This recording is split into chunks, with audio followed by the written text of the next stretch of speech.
नमस्कार दोस्तों, आज हम भगवान राम के बारे में बात करने वाले हैं और उनके गुणों के बारे में थोड़ी सी चर्चा करने वाले हैं। ऐसा कहा जाता है कि भगवान के प्रति प्रेम तभी उत्पन्न होता है जब हम भगवान के बारे में और ज़्यादा जानते हैं। तो भगवान राम के कुछ प्रमुख गुण इस प्रकार हैं।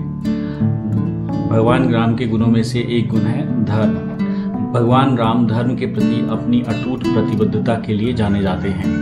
धर्म रक्षति रक्षता, इस श्लोक का अर्थ है कि भगवान राम उसकी रक्षा करते हैं जो धर्म की रक्षा करता है, और भगवान राम इस सिद्धांत के अवतार हैं। जब भगवान राम 14 साल के लिए वनवास दिया गया था तो उन्होंने अपनी सजा को स्वेच्छा से स्वीकार करके वन में एक साधारण जीवन जीकर धर्म के प्रति अपनी प्रतिबद्धता का प्रदर्शन किया। करुणा, भगवान राम सभी जीवों के प्रति दयालु हैं। उन्हें अक्सर एक दयालु और परोपकारी राजा के रूप में चित्रित किया जाता है। सर्वे भवन्तु सुखिनः, इस श्लोक का अर्थ है कि सभी प्राणी सुखी हों, और भगवान राम की सभी प्राणियों के प्रति करुणा इसी भावना को दर्शाती है। हनुमान से जब उनकी मुलाकात हुई थी तो हनुमान एक बंदर के रूप में उनके सामने आए थे। इसके बावजूद भी भगवान राम हनुमान के प्रति अत्यंत दयालु और प्रेमपूर्ण व्यवहार प्रदर्शित किया था। भगवान राम एक निडर योद्धा हैं जो दुनिया में धर्म की रक्षा के लिए बुरी ताकतों से लड़े थे। विश्वम पश्यति कार्य कारण हेतु, इस श्लोक का अर्थ है कि संसार को कर्मों के कारण और प्रभाव के रूप में देखा जाता है। भगवान राम के साहस और कार्य इस सिद्धांत को दर्शाते हैं। रावण के साथ भगवान राम का युद्ध, जिसमें कि राक्षस राजा रावण अत्यंत शक्तिशाली था और उसके पास अत्यधिक साधन था, भगवान राम ने उससे युद्ध बहुत ही साहसपूर्ण और निडरता के साथ किया। रावण की श्रेष्ठ शक्ति और संसाधनों के बावजूद भगवान राम ने बहादुरी से लड़ाई लड़ी और अंततः अपने दृढ़ संकल्प और दृढ़ता को प्रदर्शित करते हुए विजयी हुए। आत्मनियंत्रण भी भगवान राम के प्रमुख गुणों में से एक है। भगवान राम अपनी इंद्रियों और भावनाओं को नियंत्रित करने की क्षमता के लिए जाने जाते हैं। युक्ताहार विहारस्य युक्तचेष्टस्य कर्मसु, इस श्लोक का अर्थ है कि संयम से खाना और सोना चाहिए और संतुलन के साथ संयम की भावना से कार्य में संलग्न होना चाहिए। भगवान राम का आत्म संयम इस सिद्धांत को दर्शाता है।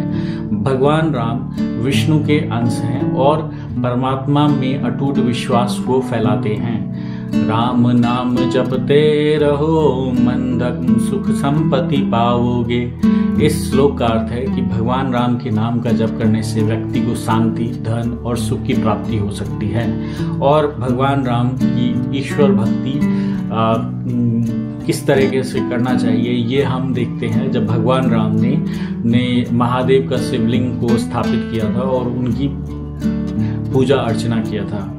भगवान राम का अगला गुण है विनम्रता। भगवान राम एक महान राजा होने के बावजूद अपनी विनम्रता के लिए जाने जाते हैं।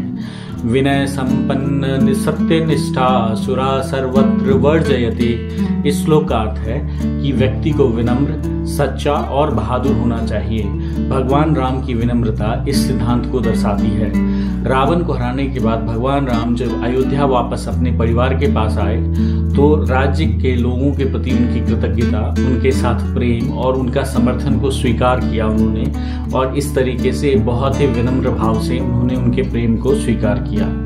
भगवान राम अपने शत्रुओं के प्रति भी क्षमाशील और दयालु हैं। क्षमा सोबुते गुणयुक्तम विपक्षेषु परिपूर्ण, इस श्लोक का अर्थ है कि क्षमा एक महान गुण है, और भगवान राम अपने शत्रुओं के प्रति भी क्षमा के भाव को रखते हैं और यह सिद्धांत को प्रतिपादित करते हैं। भगवान राम की रावण को प्रदान की गई क्षमा राक्षस राजा के दुष्ट और बुरे कर्मों के बावजूद सभी जीवित प्राणियों के प्रति भगवान राम की करुणा और क्षमा को उजागर करती है। उन्होंने माना कि हर किसी में मुक्ति की क्षमता होती है और वह अपने दुश्मनों को भी दूसरा मौका देने के लिए तैयार थे। भगवान राम अपने जीवन में मिले आशीर्वाद और उपहार के लिए अत्यंत आभारी हैं। सर्वम ब्रह्ममयम जगत, इस श्लोक का अर्थ है कि संपूर्ण ब्रह्मांड परमात्मा से व्याप्त है, और भगवान राम की परमात्मा के प्रति कृतज्ञता इस सिद्धांत को दर्शाती है।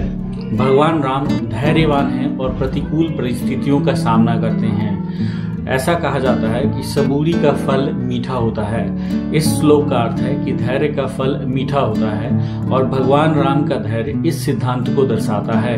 लंका पर पुल का निर्माण जब हो रहा था तो भगवान राम ने उस समय पुल का निर्माण किया और साधन संपन्नता और राजनीतिक सोच को प्रदर्शित किया। भगवान राम अपनी पत्नी सीता और अपने परिवार से अत्यधिक प्रेम और भक्ति के लिए भी जाने जाते हैं। सीताराम सीताराम सीताराम कहिए।